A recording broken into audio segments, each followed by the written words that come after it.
ये कहना चाहूँगा कि वेलनेस कोच हाँ, ठीक है, डेफिनिटली वेलनेस कोच। तो आजकल की अगर यूथ की बातें हो रही हैं, तो फिर हम देख पा रहे हैं कि पेशेंस की बहुत कमी है, बहुत ही ज़्यादा। हुँ, हुँ। क्योंकि दुनिया काफ़ी फ़ास्ट मूव कर ही रही है। वो भी उसी सक्सेस को पाना चाह रहे हैं बहुत तेज़ी से, लेकिन पेशेंस है ही नहीं। उस चीज़ में कुछ गड़बड़ हो जा रहा है, कुछ डायरेक्शन देना चाहोगे आप? आजकल की यूथ को कैसे पेशेंस बनाए रखें वो? क्या कर सकते हैं ऐसा? कैसे पेशेंस बनाए रखें? पेशेंस बनाए रखें हमेशा, ये कोई मैकेनिक्स तो नहीं। हुँ, हुँ। हाँ, अपने अपने इमोशंस के रियलिस्टिक बैलेंसेस को अगर हम बनाए रखें, उनके नट्स एंड बोल्ट्स को अगर हम टाइट रखें, तो हम इतना लूज़ होंगे ही नहीं। Too much of anything is bad. Exactly. है ना? आप जैसे ही अपना नियंत्रण खोते हैं और आप जैसे ही अपने आप को खोना शुरू करते हैं, आप कुछ पाने के चक्कर में कुछ खोते ही तो हैं। और जैसे ही आप अपने आप को खोना शुरू करते हैं, इसका मतलब आप समझ जाइए कि आप खो रहे हैं, है ना? हाँ। और बैलेंस भी गिरने वाला है। तो बस वहीं पे सचेत होकर के वापस आइए और definitely you will be able to grasp both, वो बैलेंस आपकी ज़िंदगी में वापस आ जाएगा। ओके। तो अच्छा, एक कोट है जैसे sometimes silence is the best answer, but when? कब हमें साइलेंस रहना चाहिए, लेकिन क्योंकि आजकल तो ये है कि आवाज़ उठाना ज़रूरी है। हुँ। लेकिन ये कोड कहाँ से है? किस चीज़ पे ये डिफाइन कर रहा है कि sometimes silence is the best answer? नहीं, ज़रूरी नहीं है कि आप हमेशा साइलेंट रहें, हुँ, इज़ द बेस्ट आंसर और इस कोट को आप सही ठहराने की जो ये का जो ये प्रयास कर रहे हैं, ये ज़रूरी है कि ये silence is the best. No, please speak it out. शायद कह देना ज़्यादा अच्छा होता है। हुँ। घुटने से ज़्यादा अच्छा होता है कि आप कह दीजिए। हाँ। हाँ, दुःख रहा है ना, कहिए ना कि दुःख रहा है। आजकल की जनरेशन में तो ये आ जा रहा है कि इंट्रोवर्ट हो जा रहे हैं। कहने से शर्म आ जा रहा है, कहने से डर जा रहा है। वो स्टेप आउट कैसे करें उस पर्टिकुलर एरिया या रीज़न से? हाँ, ये तरीके हैं वो चाहे तो मैं जिससे क्लोज़ हूँ, हुँ। उससे अपनी बात कर अगर कहे हाउ कैन दे ट्रस्ट, मतलब ट्रस्ट बनाना तो मुश्किल है। मैंने जो पाया कि वो ये है कि आपके बेस्ट फ्रेंड्स जो होते हैं वो आपके parents. Hmm. Please do not trust anybody outside your family. Exactly. आपके माता पिता के अलावा आपका सबसे अच्छा दोस्त कोई और नहीं। हुँ। तो सबसे पहले तो या तो मम्मी से या पापा से आप अपने क्लोज बना करते हैं, प्रॉक्सिमिटी बनी रहे जिसमें कि आप अपनी बातें हैं और सुन रहे तो सर, आप इस मेजर जो जनरेशनल गैप है, क्या कहना चाहोगे कि आपका टाइम अलग था, आज का टाइम अलग है? कुछ आपने हैं। जनरेशन नहीं गैप नोट नहीं नहीं नहीं, जनरेशन गैप जो है वो एक सिलसिला ही है। हर जनरेशन दूसरे जनरेशन तीसरे जनरेशन चौथे जनरेशन दोनों के बीच में कहीं न कहीं इतना आसान नहीं रहा है सामंजस्य बना पाना।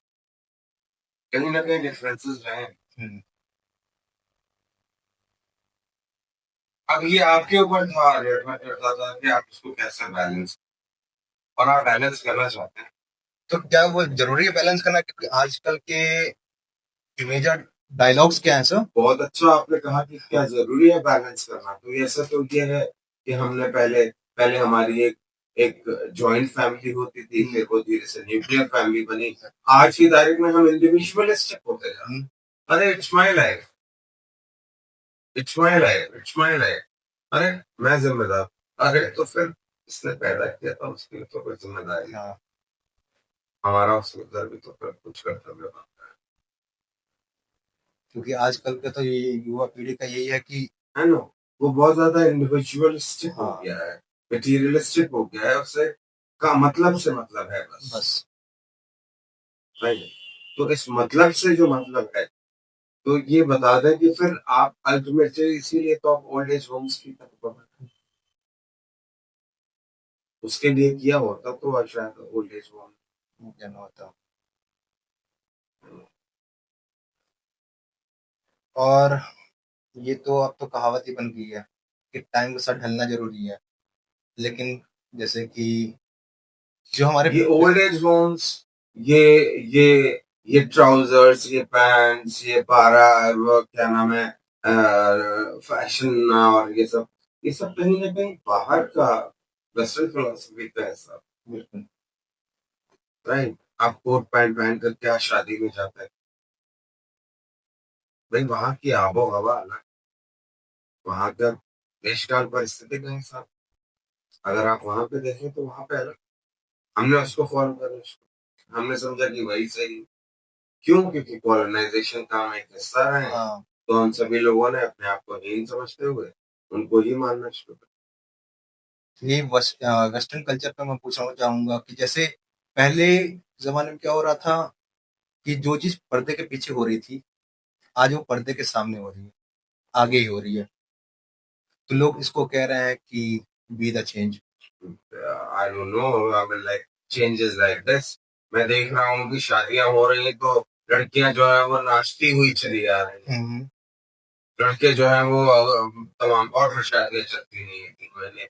और ये अभी तो रिसेंटली हुआ है, पहले कन्यादान हो रहा था, अब कुंवरदान हो रहा है। इससे क्या कहोगे आप? लीजिए, मैं आज सुनने को मिला, ये अचानक। तो फिर सामाजिक, देखिए हम आप ये आप एज फार एज अगर हम इसकी बात करें, सोशल चेंजेस की बात करें, तो ये सोसाइटी जो है वो तो कहीं ना कहीं परिवर्तन में विश्वास करती हुँ, रही है। हुँ, हुँ। ठीक है, वो करता करते रहना चाहिए, मगर आप ये देखिए ना, प्री वेडिंग शूट्स हुँ, हुँ। कितने भयंकर तरीके से। हाँ, अच्छा बताइए, शादी है कितने जीवन की? मेन जो पहले का जो था वो तो 3 दिन का ही। अब तो पहले प्री वेडिंग होगा, नहीं सॉरी, पहले रिंग सेरेमनी, फिर प्री वेडिंग, और फिर फिर तमाम वेडिंग। सुनते हैं, हाँ, उसके बाद फिर क्या होगा? शादी चलेगी और अल्टीमेटली एक उसके बाद फिर ब्रेकअप पार्टी होगी, हाँ। है ना, फिर डिवोर्स पार्टी होगी। तो ये फैशन है। अगर आप यही समझते हैं कि यही सही है और परिवर्तन इसी को कहते हैं, तो आई don't know, I mean like मैं इस पे एक प्रश्न चिन्ह खड़ा करना चाहूंगा। तो एज़ पर इंडिविजुअल मैं पूछना चाहूँगा कि क्या समाज के साथ ढलना ज़रूरी है या फिर पुरानी प्रथाओं के साथ चलना ज़रूरी है? नहीं, पुरानी प्रथाओं को साथ में लेकर के हमें जो है एक नया सिविलाइजेशन बनाना चाहिए, और ऐसा ना हो कि वो छूटे और ऐसा ना हो कि ये छूटे, कुछ भी नहीं।